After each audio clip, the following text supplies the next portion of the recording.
I'm looking forward to this. What a pleasure, Dave, to not only spend this time with you, but to start to get to know you over the last week or so.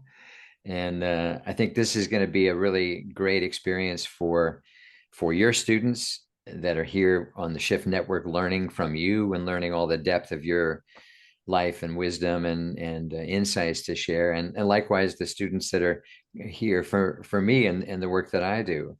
And we've gotten a chance to realize areas of resonance and rapport, Mm. even though we come from very different, not different regions. We're both sort of kind of New York, New Jersey kind of kids, but but professional paths definitely different. So why don't you, for the benefit of the folks that are watching that are students of mine, why don't you give maybe a little bit of a background on your work and a Sure. bit of a Well, bio? thank you for that, and ditto to everything there. And I'm just kind of tuning in here and hearing I should start with what I call my empathic awakening. Hmm. And shortly after moving from New York to Portland, which was also divinely guided, we spoke about that prior, just such obvious signals that I knew I had to go, even though my left brain said, "Oh, I'm not leaving New York. Come on, get real here." And of course, within a couple months after that, I was in West Coast. So I really didn't know a lot of people here. And one of the persons that I did know invited me out to a friend of theirs, their birthday party. And I didn't know until I got there that it was a party bus tour. And it was 7 bars in 7 hours. And I hadn't drank really since college. And as the chef from South Park says, there's a time and place for everything, and it's called college. So I left it there, which is probably a really good move in retrospect in so many ways. And I'm just with these people, just yakking whatever. And at the end of the night, I went to hail a taxi, and it came out something like, "Yeah." I know I'm saying something, like I can hear like just something's not right. And I realized, in school we used to call it a contact high, Yeah. but I really just drank water the entire night and I was drunk. I mean, I couldn't walk a straight line. I couldn't talk clearly. Wow. And I finally got in a taxi because, I guess the hand up is the universal signal. So in the back of a taxi, sort of drunk in a strange way, I had a voice come in and basically just said, "This is what we've been trying to tell you. You're an empath. You pick up on the energy and vibration, thoughts and feelings of other people very intensely, and you embody it." And I said, "Oh, okay, good to know." I didn't know what to do with that information. It just presented itself. And at the time, I was reasonably successful medical intuitive, energy worker, best-selling author. Didn't think consciously, at least, that I was in for some kind of major change. And while those things were true, what happened the very next day, not only people I was working with regularly, but also new people that came to me, they were all highly empathic. And I Hmm. was, instead of intuiting things like, "You're angry at your dad," I would hear, "You're holding your dad's anger. You're holding your mom's grief. You're holding the grief of the collective unconscious, etc." And so as I'm hearing these things and voicing it to people, and they're saying, "Oh, that makes sense." And the other voice in my head, the Dave part of me is saying, "So, okay, what do I do with this now? This is brand new." So I put that voice to the side and listened in. And I intuited some really powerful steps that I've been teaching ever since. And gosh, I mean, thousands and thousands of people have taken through these processes of not just preventing incoming energy, but also a way to really, in a very healthy, organic, and kind way, to heal whatever's been absorbed and to really have the best possible life and not be a sponge, but rather a funnel. And Hmm. it was very different from, I started, doing a little reading and talking to people about these kind of things. And they all had this idea of putting up different kinds of walls as protection. And it never felt right to me.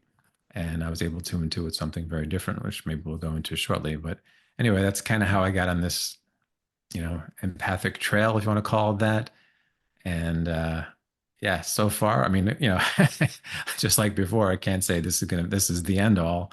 There's always new things coming in, but for right now, it appears I'm destined to work with empaths and sensitives and intuitives. There's a lot of crossover there, but I tend to use the one word, but really it's all three. So I'm curious to it's such an interesting story. Seven bars in 7 hours or whatever Yeah, whatever that was. yeah, What a surprise that must have been in that moment. big time. Whoa, now I realize where I am. So around the point of empath, I believe I am one too. I've never been diagnosed. I've never taken a survey that said, actually, it's not true. I did take I think it was a strengths, may have been the Gallup Strengths Finder survey, and the number one trait of me was empathic, according to that. Nice. So maybe that means I'm an empath. But for people who just feel they're super sensitive without having ever thought of the term, intuitive or sensitive or empathic, one thing that hits me is that an awful lot of people are feeling super sensitive right now because it has been such a challenging time. So much is uncertain, so much is shocking, so much uh, is really threatening the foundations of who we are, or who we feel we are, or feel we've been. And so it's easy to feel like super sensitive, and like anything can kind of set us off or trigger fear, et cetera. So Sarah, I would love to hear you say more about what are the traits of an empath, or for people who have never thought that term particularly for themselves for whatever reason, how do they know? And expound on that a little bit. I think that'd be fascinating. I'd love to hear. Sure. Well, first, I'm going to share something that might seem a little, well, I won't say what it'll seem. I'll just share and you can tell me how it seems. Okay. I intuited that everyone is actually born highly empathic, Yeah. that it's actually our natural state. Yes. Babies are exchanging energies with people in the room all the time. Hmm. And that made a lot of sense to me. And when I, got deeper and deeper into it, what I was able to see was our childhood conditioning, our experiences either amp it up or turn it down.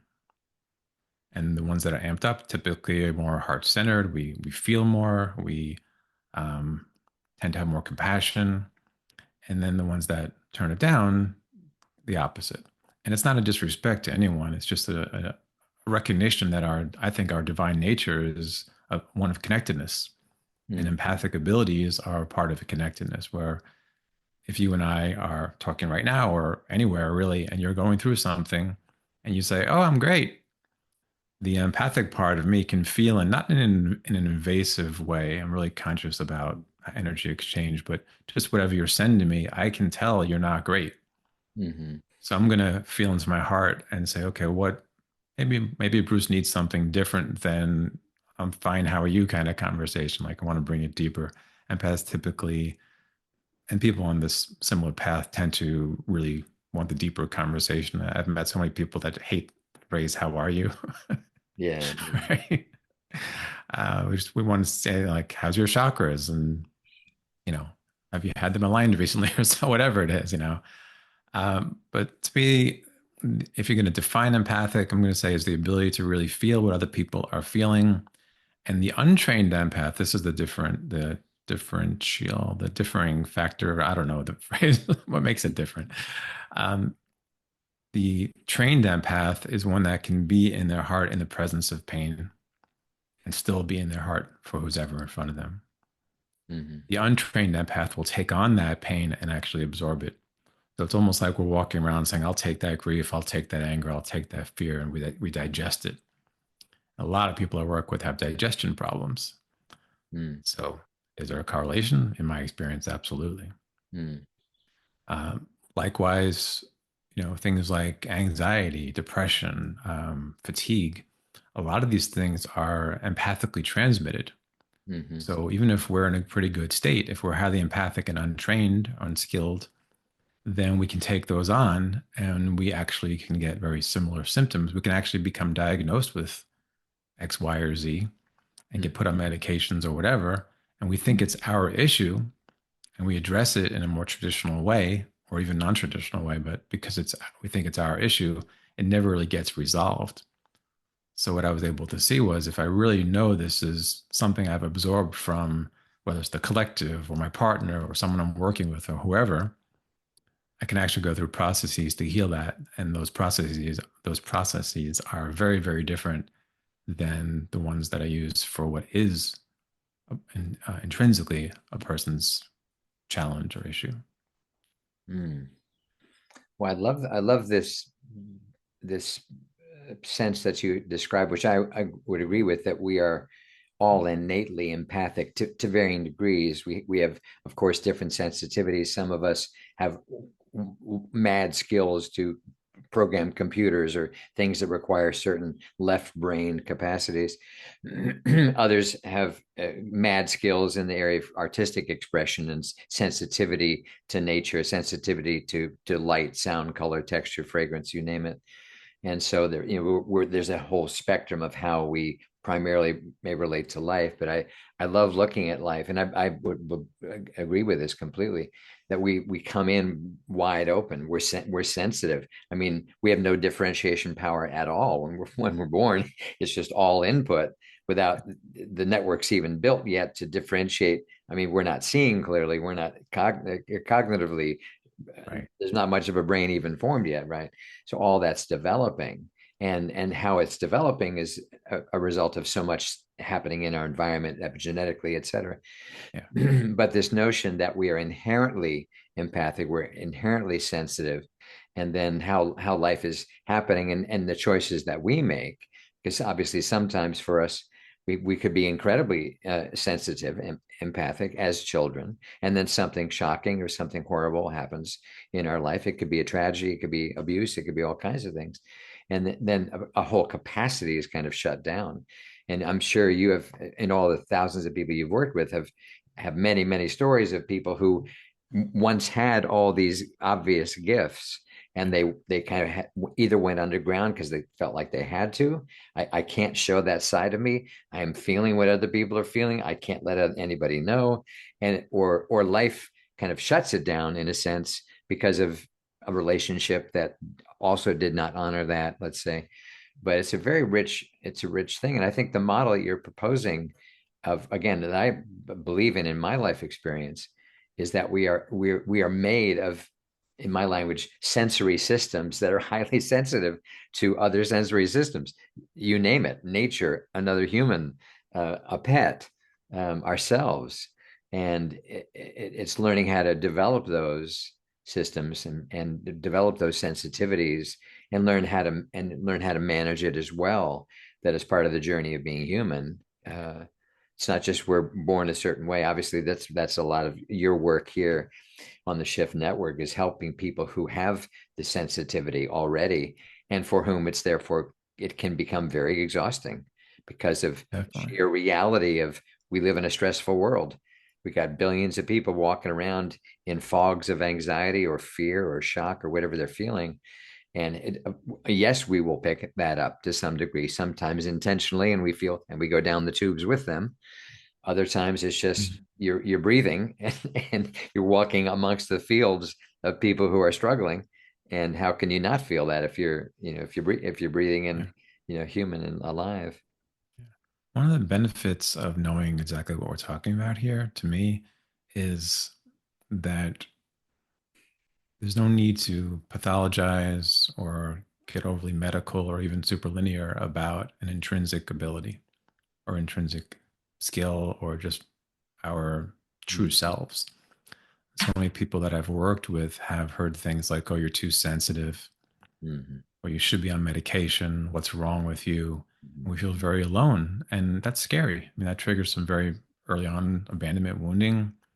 And if we really can take on that this act, that our abilities are inherent and just need fine tuning, I think we can maybe let go of all those labels and, just accentuate what our gifts are and what we're here for. I don't think we're given gifts just to kind of, look at the walls with them, but to embody them and to share them with others, and hopefully create a chain reaction down the road. I'm sure you've seen something similar where a lot of people, um, there's that fear of being alone or left out that can drive so much of looking for something else. Or what we're really looking for is a reconnection with our authentic selves.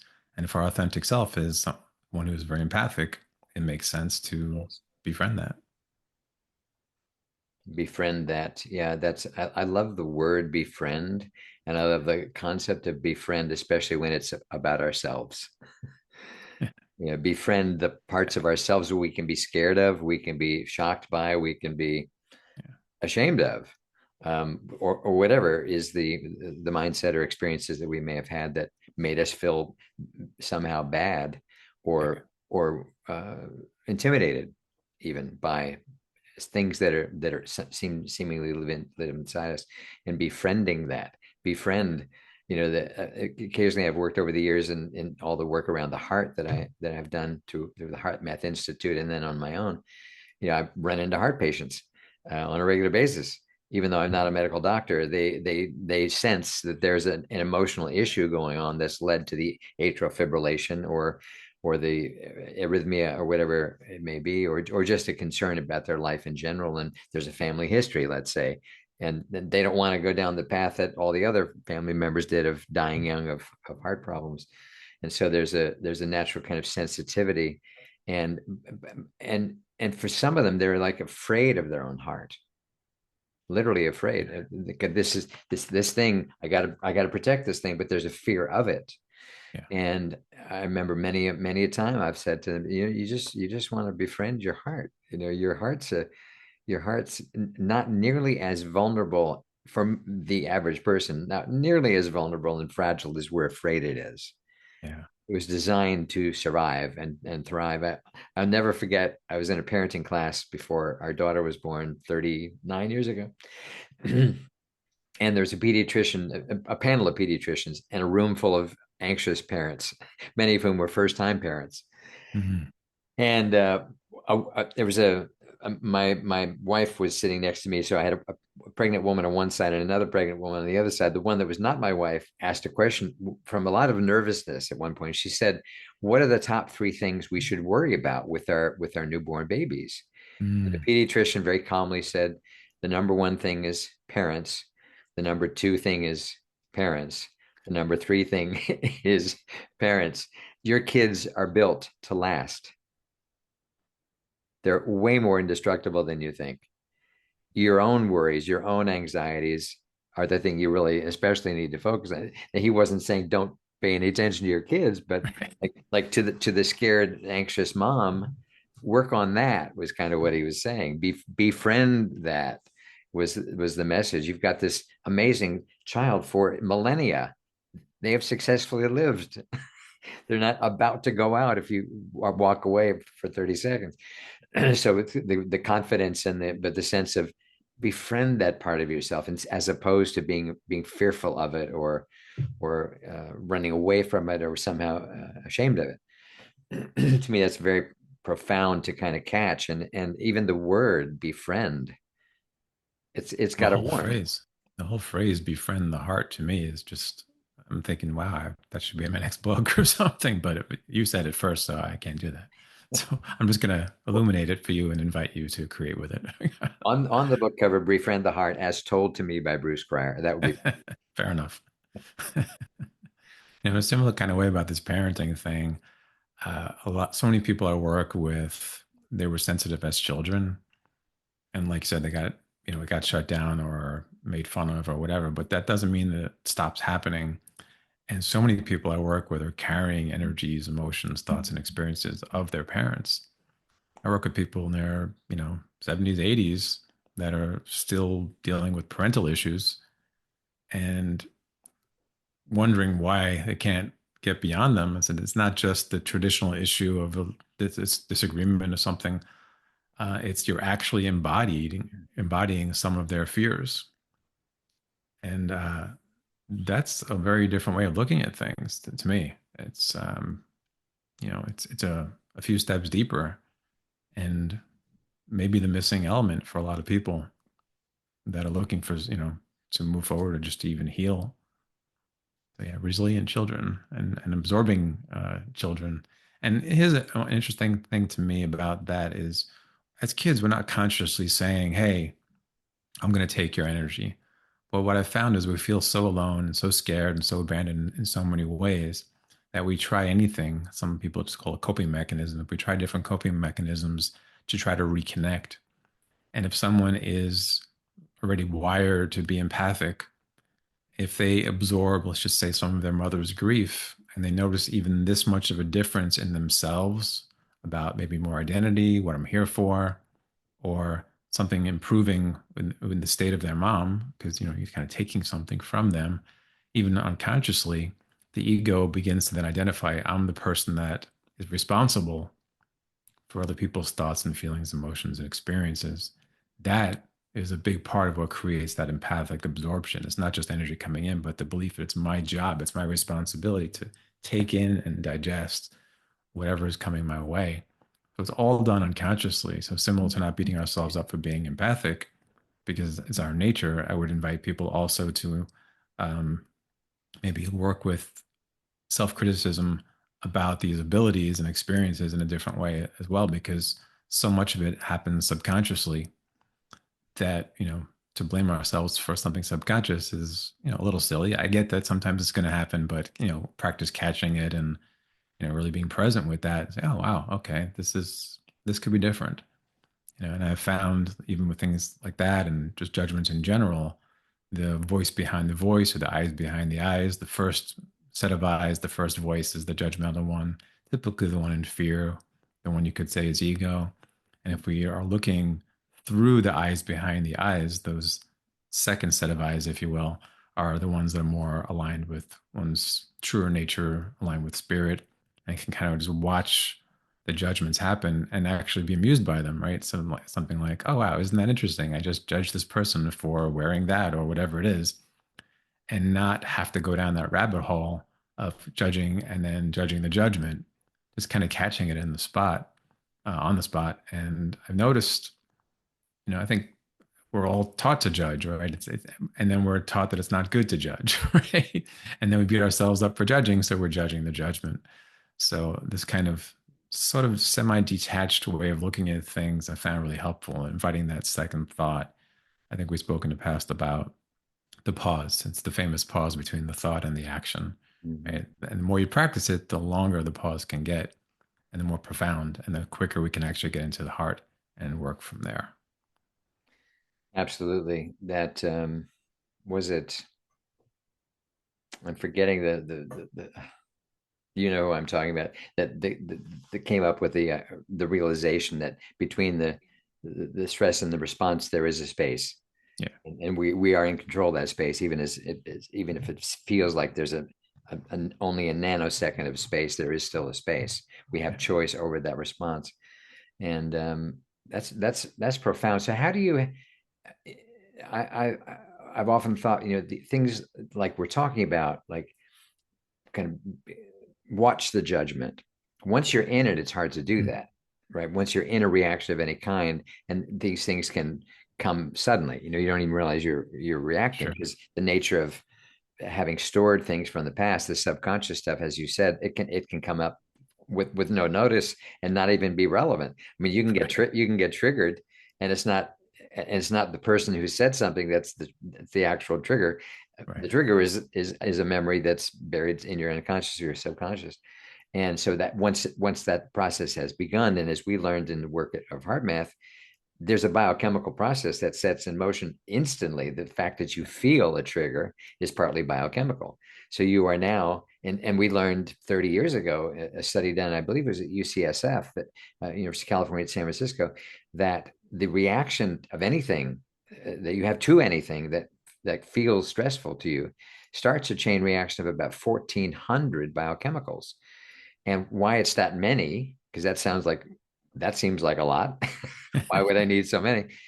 When it's an actual threat, our ancestors who were in a constant state of life or death threat, not just threat by text alert, threat by breaking news alert, threat by that name in your inbox alert.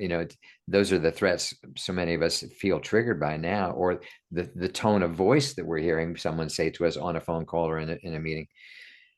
But that the 1,400 is because we had life and death threats, and so all of these energies had to be galvanized in our bodies to deal with that actual existential threat.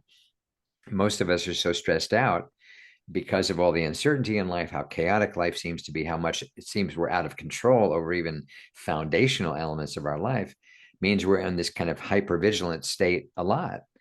And biochemically, that means we're producing these biochemicals, and many of them we learned years ago have long half lives, meaning you can shoot adrenaline and cortisol into your bloodstream because those are good biochemicals to fight that threat, even though the threat's simply an alert on your phone. But 6 or 8 hours later, half of it's still roaming around in your body. So it's kind of getting you ready for the next existential threat that may come across your plate. So I guess my point here is I'm just curious to hear in all of your work, you're dealing with the same things. I happen to have the benefit of that research number. So anybody who ever works with me, they will remember the number 1400. That's the number of biochemicals. Whether or not you're right to be feeling the way you're feeling, that's not the point.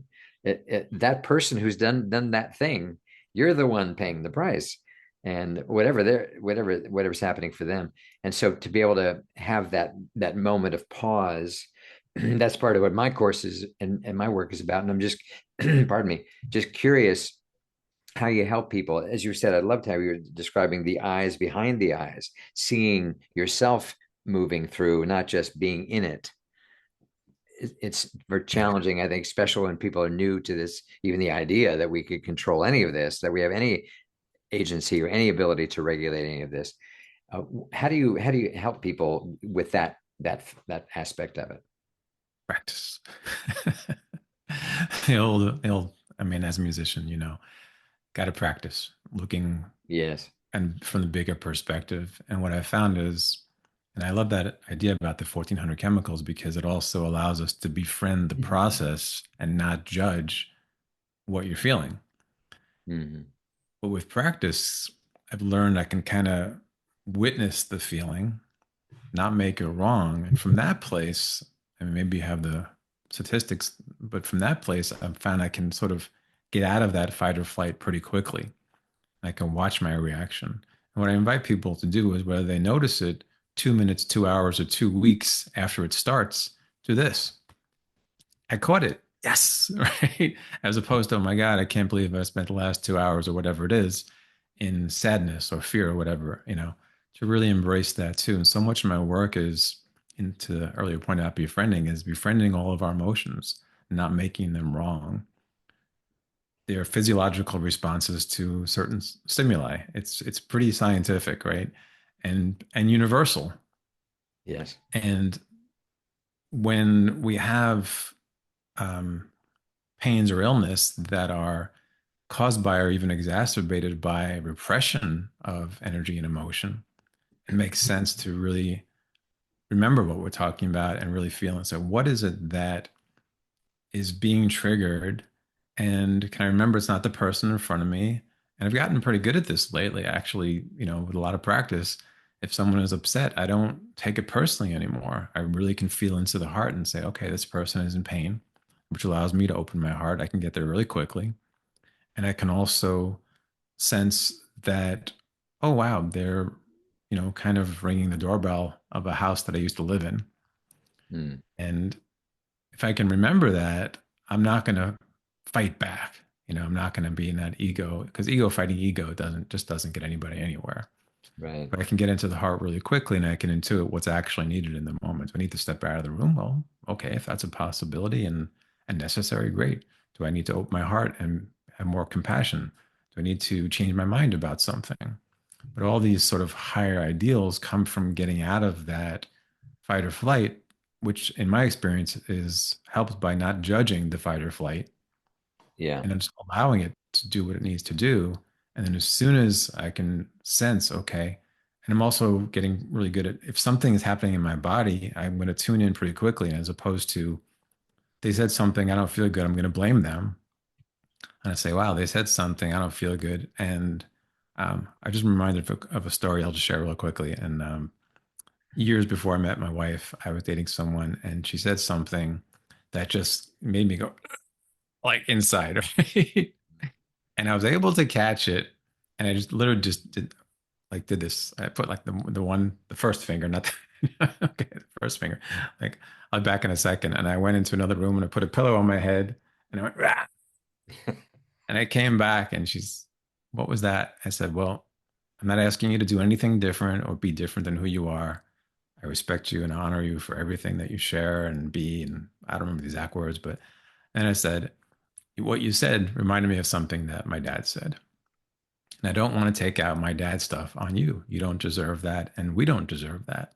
So I went to the next room and I, cleared it, if you will.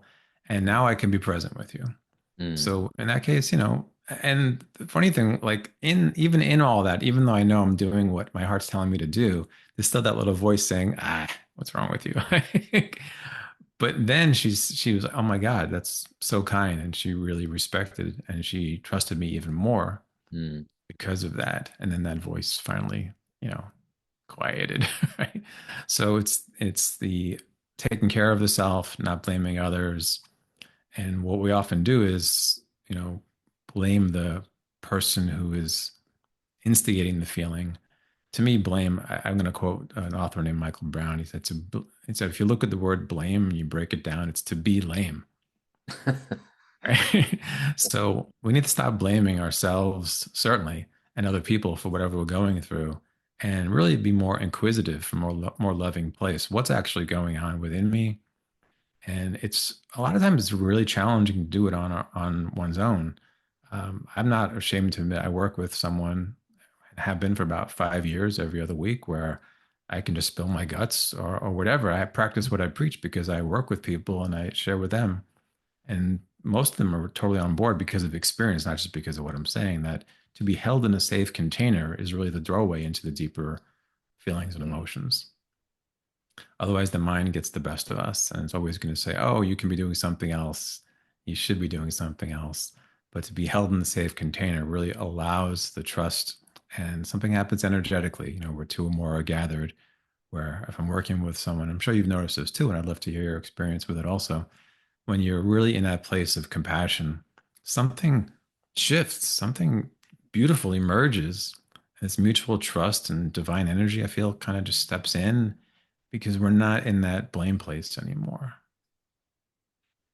yeah, that's beautiful. I love what you said in the presence of someone who's reacting, and you described you can kind of you now this wasn't necessarily always easy, obviously, but now you're able to kind of get in, be in your heart as they are reacting, where they are clearly not in their heart, but you have through practice have found it a way to be in your heart and hear them without personalizing it, Yeah. and perhaps to feel the source of where their pain is coming from. That's, I think that's me adding those words, but that's what I was getting from what you Yeah. said. And to me, that's a wildly important skill, and it takes a significant amount of work to get there for a lot of us, because we have all the reasons why. But wait a minute, but their energy is dangerous towards me, or it's blaming me, or it's they're not, this isn't okay, this isn't fair, I shouldn't be treated this way. All these thoughts of the mind, as you point out, are going on. And to not only not give in to those thoughts, but instead to get to your heart and to say, I want to feel what this person's feeling, just so I can be compassionate and create a connection instead of just punch back, Right. because you're feeling punched. That takes courage. It's like that's the work of it. I don't want to overstate it, but the work of a saint in a sense. I mean, to be able to in that moment choose a very different way of responding is mastery, Right. and which is why it takes practice. And but to me, I think especially in these times where it is so easy to judge other people for how they're reacting, and to just be shocked, like, how can they be doing this? I will never forget the great story that was told by Dr. Stephen Covey, the marvelous inspirational creator of the 7 habits of highly successful people. He had a wonderful story in his book 30 years ago or longer about being on a subway, and this young father comes in with these out of control kids, and they're just causing havoc, and the father's not controlling them, and they're running around, and everybody's kind of getting uptight about these kids racing around. And I think it was Dr. Covey that finally kind of confronts the father, like, can you please take care of your kids? It's causing quite a problem. And the Mm. father confides that they have just been to the hospital, their mother is dying, Mm. and this may have been the last time they were seeing their mother. Mm. how could anyone have known that was why the kids were not in control? How could you know that? Yeah. Easy to judge the father, deadbeat dad can't keep his kids under control. The behavior is obvious. Of course he's deadbeat. Of course he's, you know, Right. how would you ever know that? And I think we can't ever know what has happened causing this person to react the way they're reacting. I've shared the story a number of times, but I'll share it again. It was about almost 30 years ago now. Wow. And I was at my office, and in California, I was at HeartMath, CEO of HeartMath at the time, I believe. And I get a call from my sister-in-law, which was unusual. Like, okay, she never calls me at all, let alone in the middle of the workday. And she gets on the phone to tell me that my brother, her husband, had just been diagnosed with ALS, Lou Gehrig's disease. And I was shocked on one level because they were two of the most athletic, healthy seeming people. They skied in the winter, they played tennis in the summer. He worked out, he had almost a not a bodybuilder body exactly, but very fit. And on the outer levels, and Mhm. and they loved their lives. I mean, it wasn't like they were secretly in turmoil, but suddenly a series of things were happening in his body. He gets tested, and more tests and more tests, and finally, the diagnosis is ALS. I was aware enough to know this is like one of the worst possible diagnoses, 3 to 5 years, hopefully, and that was the case for him. Why I share the story is I was in shock. I was at the office. I didn't go home and take the day off.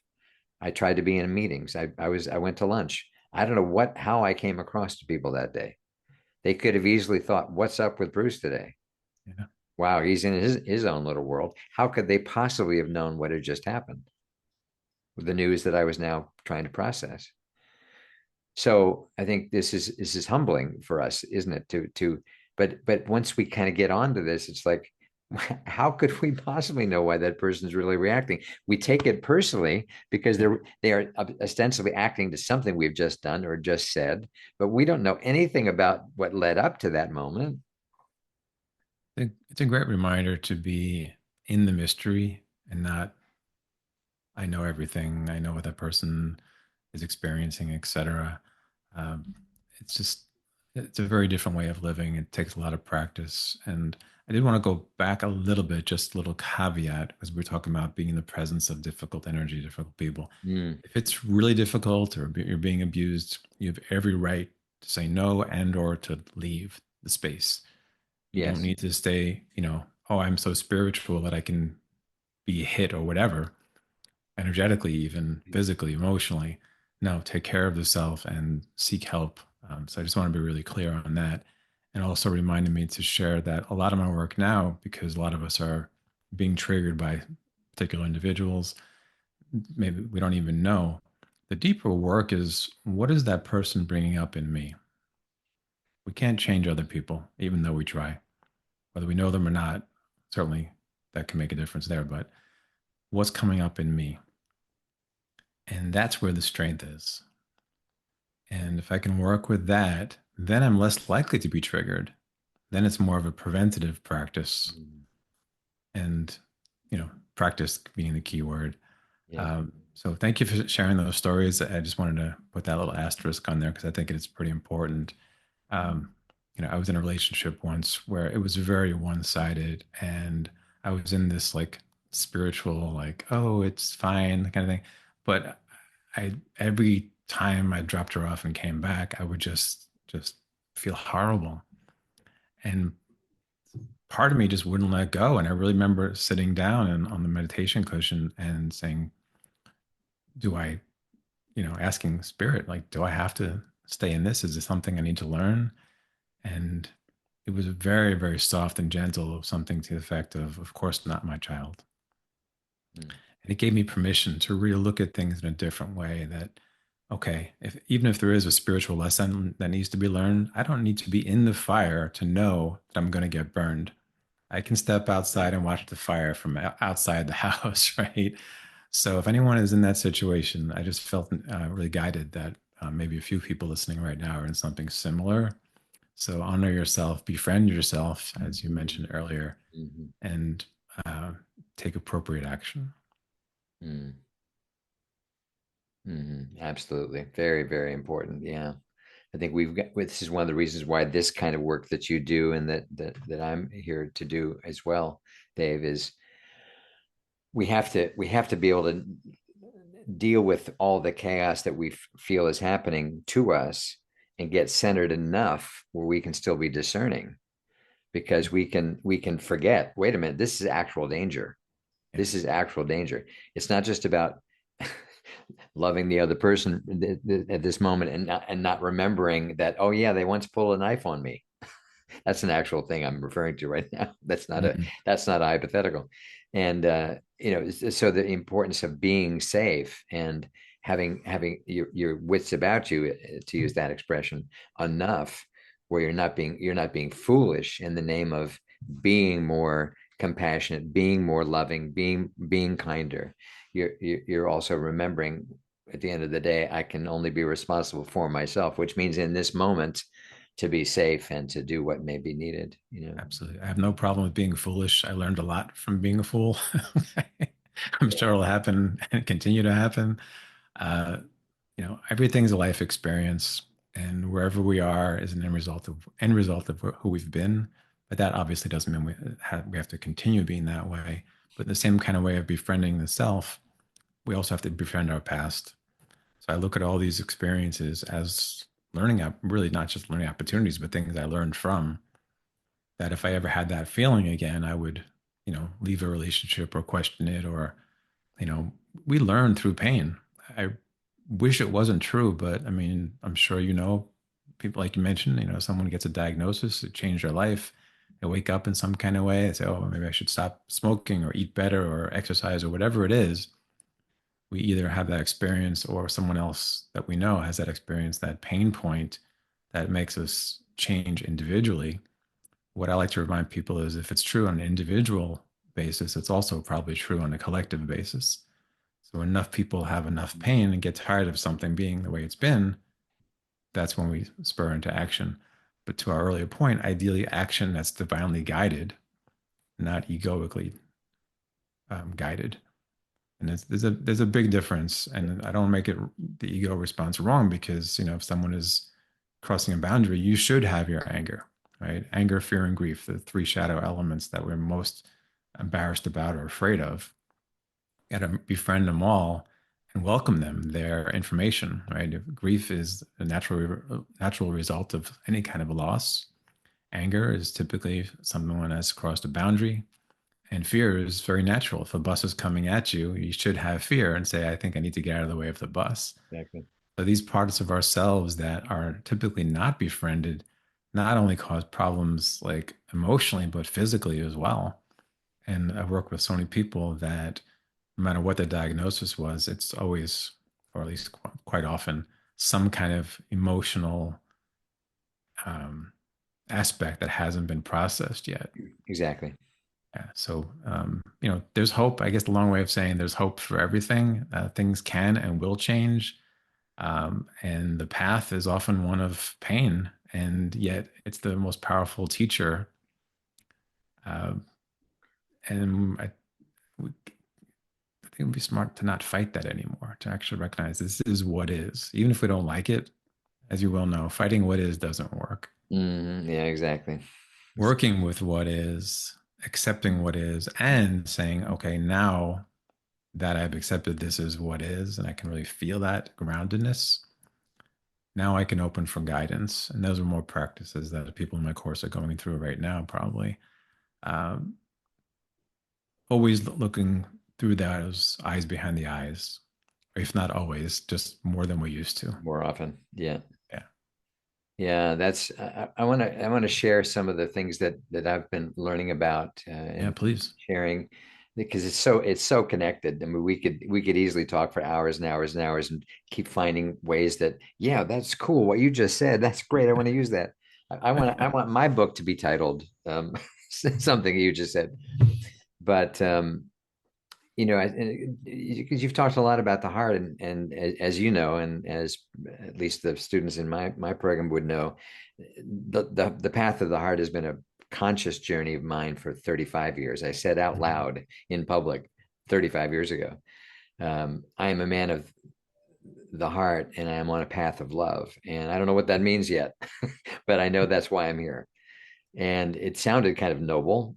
And I had no idea what that would actually mean to try to actually live in the heart at moments when you're facing grief or facing shock or facing danger, even. But it's been long journey. And of course, I've referred to HeartMath being a key part of my life. I was one of the original creators of it, as you know, and there at the very beginning and part of leadership at the very beginning, and have traveled to all over the world teaching it to corporations and gang members and CEOs, otherwise known as gangs in suits, and healthcare people, and just a huge variety. And for me, the work of HeartMath was to understand why it is that as a culture, most cultures have this reverence for the heart. Every religion reveres the heart in the Bible, in the Quran, in the Torah, in the teachings of the Buddha. Every and many others that I have inadvertently missed. The Hindu traditions, the heart is central, and yet Western medicine came along 150 years ago and said it's a pump. It's a fantastical pump, but don't think it's more than a pump. But it's a Mm. fantastical pump. So It's a good one. If you're going to do it's a something, be really good at good it. one. If you wanted a pump, this is it. This is like you've hit the pinnacle of pumpness. And but then what was of course lost was any sense of, but what about the emotional dimensions we've always associated with the heart? Like why was he called Richard the Lion-hearted, not the Mm. lion-headed? It was the heart of a lion, Mm. brave heart. When we as parents, we tell our kids if they're struggling in their little soccer match, just go back and play with your heart, honey. Or the girl, the little son that's going to be has to speak in front of the audience of his school. Just if you just speak from your heart, it's all going to be fine. Just speak from your heart. So Yeah. there's this collective kind of understanding. There's a dimension we don't mean just go out there and play with that fantastical pump of yours. Mm. That's not what we're thinking. It's more like there's a spirit in there. And so the founder of HeartMath came along 30 plus years ago and said, there's something really off in our culture, at least in Western culture. This may not be true elsewhere, and it clearly wasn't true so much elsewhere, but clearly in Western culture. And it's partly because science kind of went down to breaking things down into bits and parts and forgot, wait a minute, it's all a holistic system. Good luck having a brain that functions well without a powerful, magnetically rich heart, et cetera, and many more aspects. So the journey began for us 35 years ago, roughly, of to understand more about what was really going on in the heart, not just its functions as a pump, which now some of the latest research is it's not even exactly a pump. It's designed. It's not just a solid organ. It's more like spiral. It's more like layers and layers. It's our understanding keeps shifting and growing as science learns more.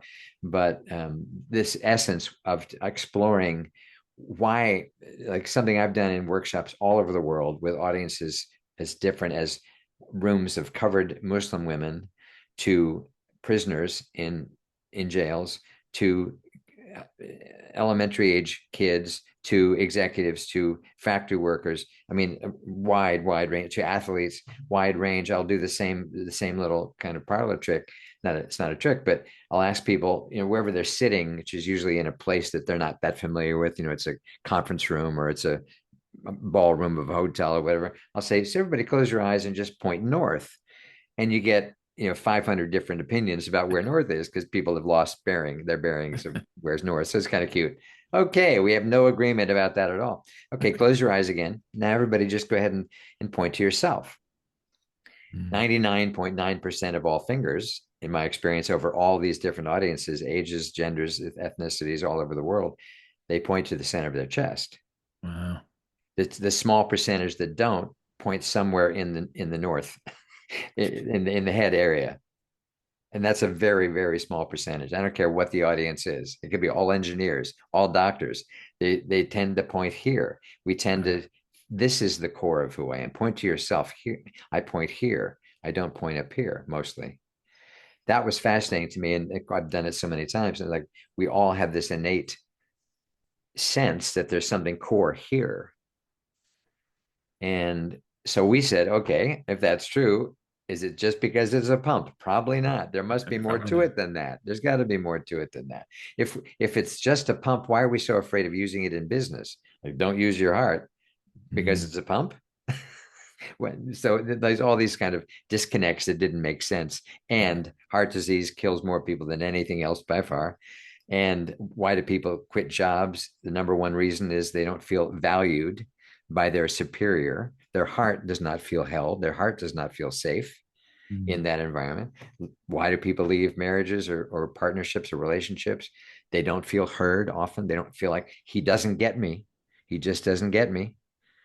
Our heart not feeling cared. So that the origins of HeartMath was to kind of put all that together and say, okay, we're going to apply some scientific principles because if we don't, and research, because if we don't prove this in a language that people who run companies by the numbers, meaning CEOs, CFOs, doctors, generals, whoever the people are in charge, they relate to data, they relate to scientific principles.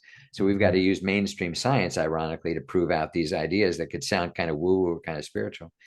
And arguably, HeartMath has been very successful. Hundreds and hundreds now of peer-reviewed studies in major medical journals.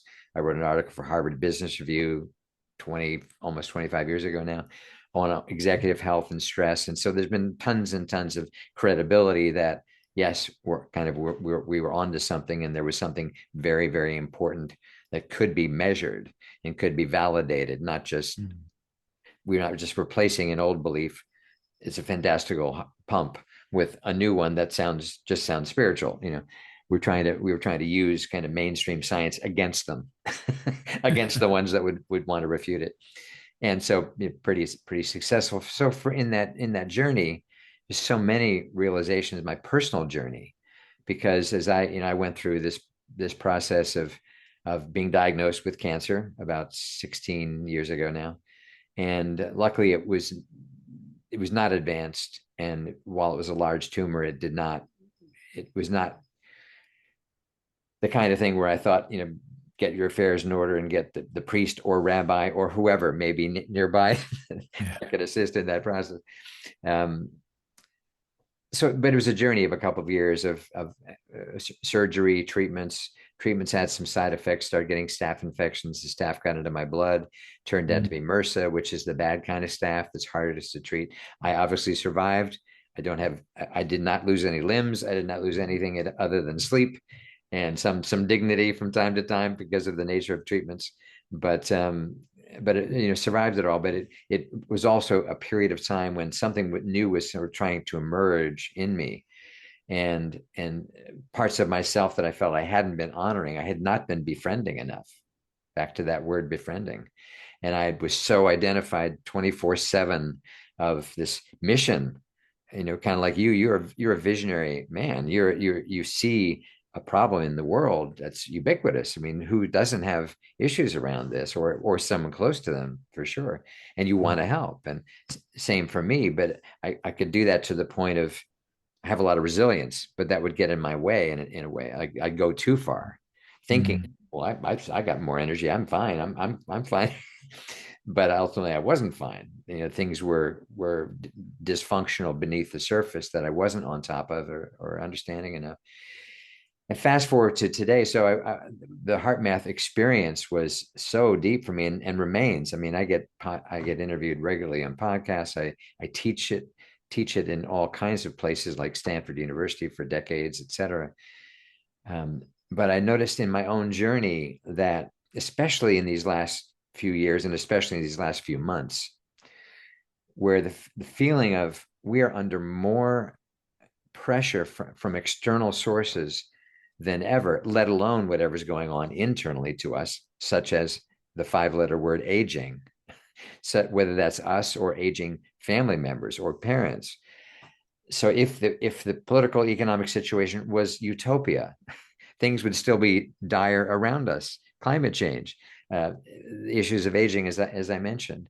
And so I began to have this realization that, and in the aftermath of COVID, which took so much away from us during the mm, pandemic and the lack of social connection, especially, when I recently had Thanksgiving dinner with my family here in California, where I just recently moved back to, it was the first time in 5 years I had had any holiday with any direct family member. Oh, And I was like, when I realized it's been 5 years, wow. And I'm just one guy. Think of all the millions that could say the same thing. yeah, And they've lost friends in the process, and they've lost family members in the process. And so the lack of connection that was a bright light was shown on during the pandemic, and then still, that issue is kind of behind us, we think, but there are many others. And so for me personally, I've reflected a lot on, well, it feels like more than ever we need tools for connection, which you're talking a lot about, and I certainly talk about. But I also have felt like we need to offload energies that are accumulating in our system a lot quicker than we used to. We are having more things that we can feel stressed out about than ever.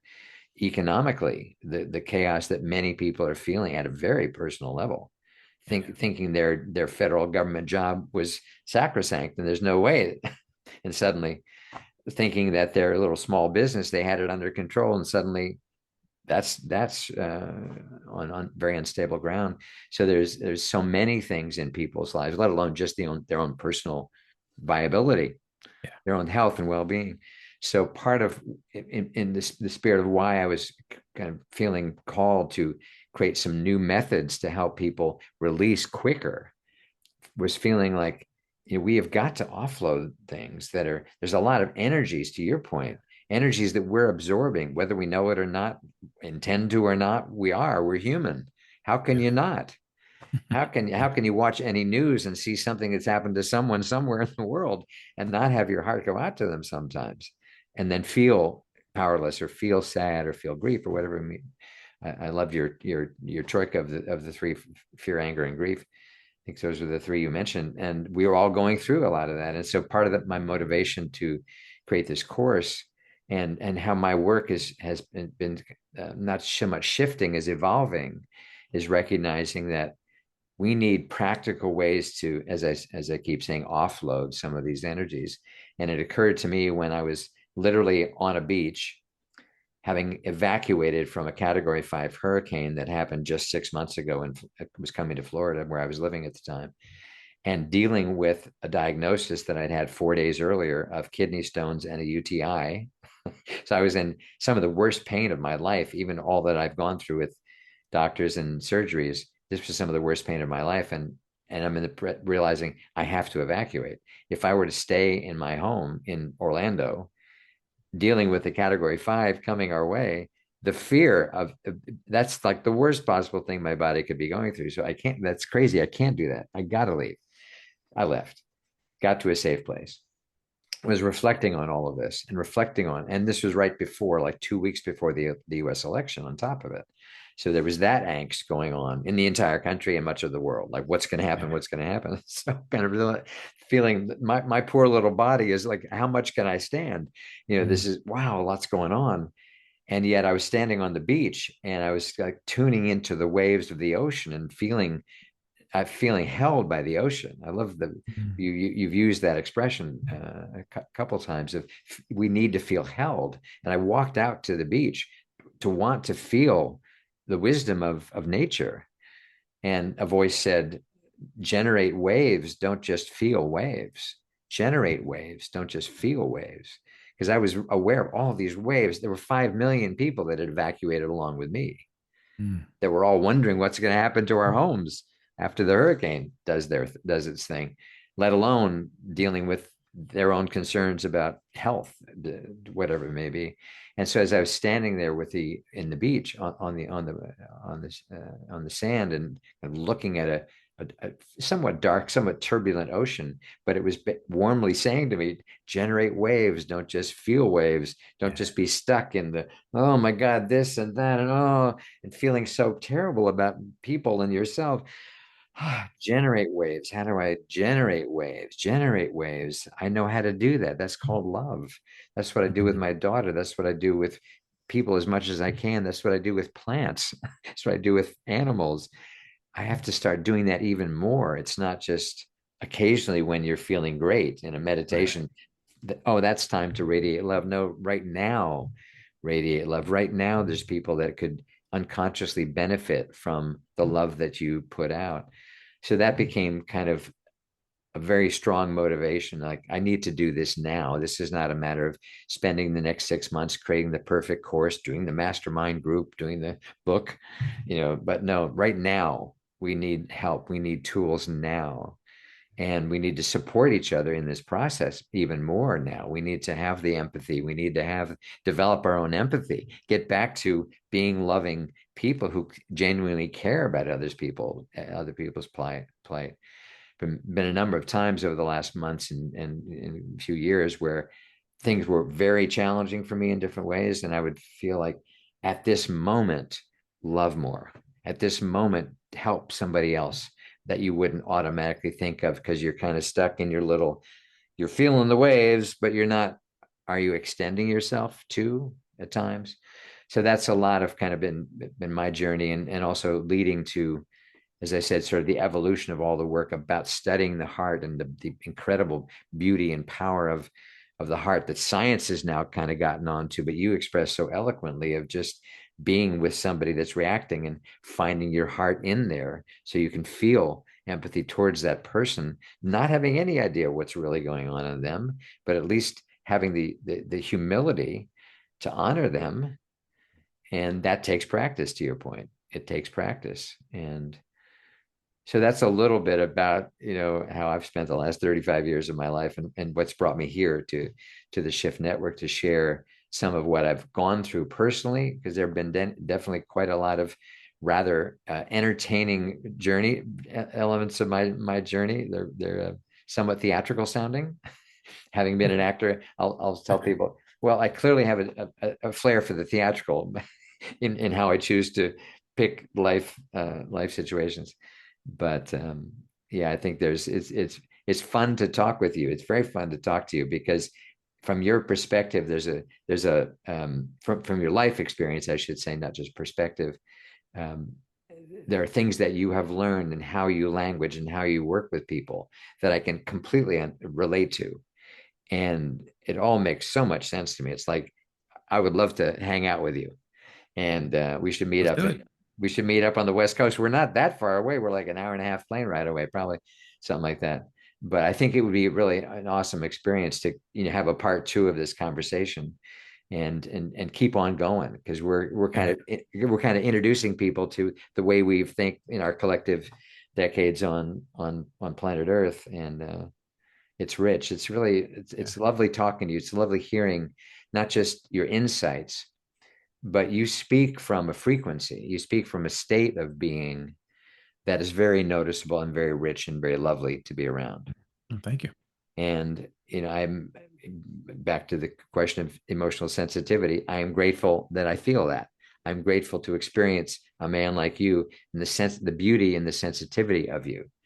And I want that for other people, that we recognize we are meant to be feelers. We are meant to feel and experience. We have all these sensory systems to experience things and people in more and more depth.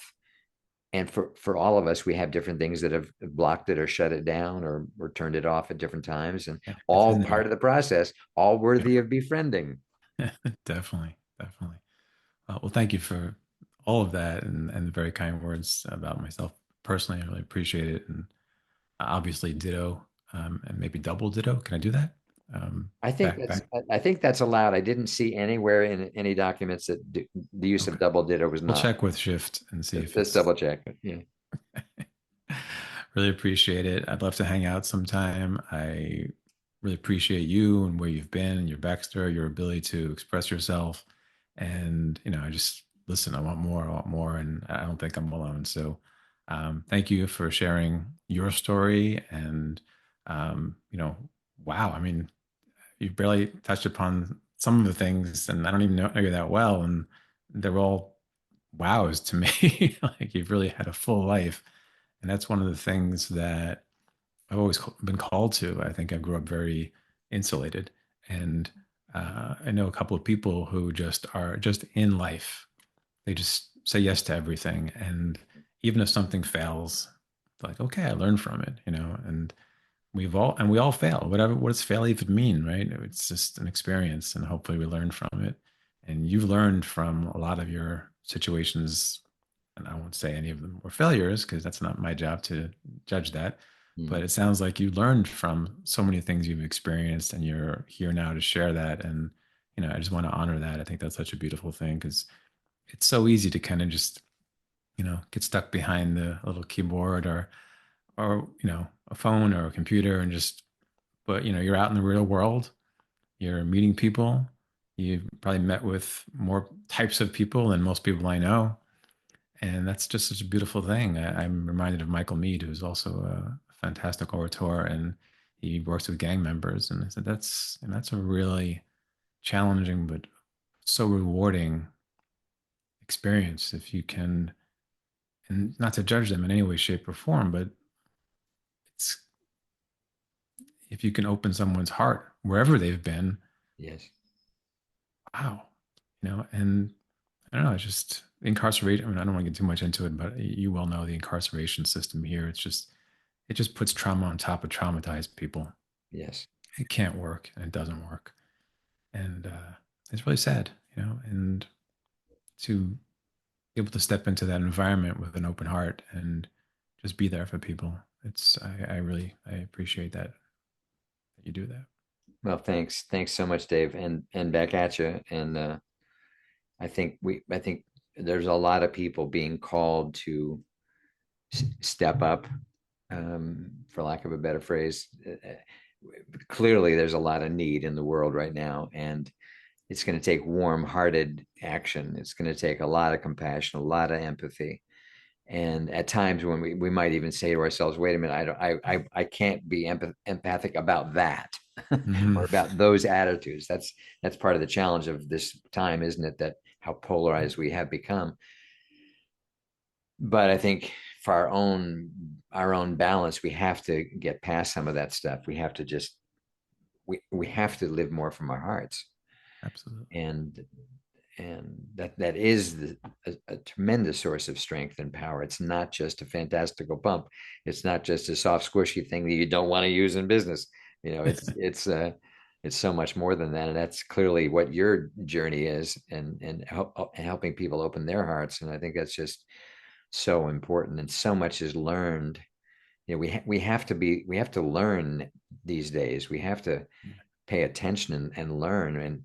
And if there's one thing that I have been happy about is when about 14, 15 years ago, when I realized I had just hired a voice coach, I had hired a personal trainer.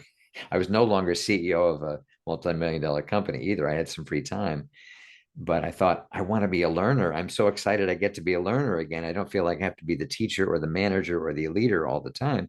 Mm. And I can just be a learner. I can be stupid. I can be like a beginner. And that's fun. Like I love the energy of just, oh, let's figure this out, you know.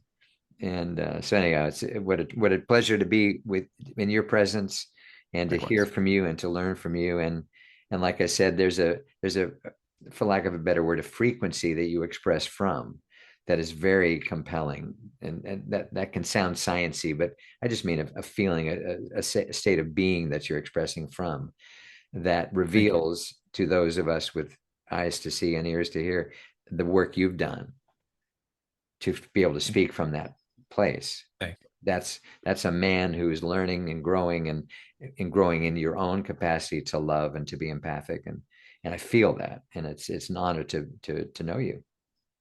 Likewise, and thank you. And I have no problem with scientific terminology. I have a left brain too that really enjoys that stuff. Exactly. It's fun to have the balance. Absolutely. It's It's fun to very have the balance. necessary. Yeah. Well, I think we can close it down, but I've promised a part two. I don't know what that exactly means, but I did say Okay. that earlier, so we'll have a part two. It somehow. Sounds good. All right. Enjoyed it so much.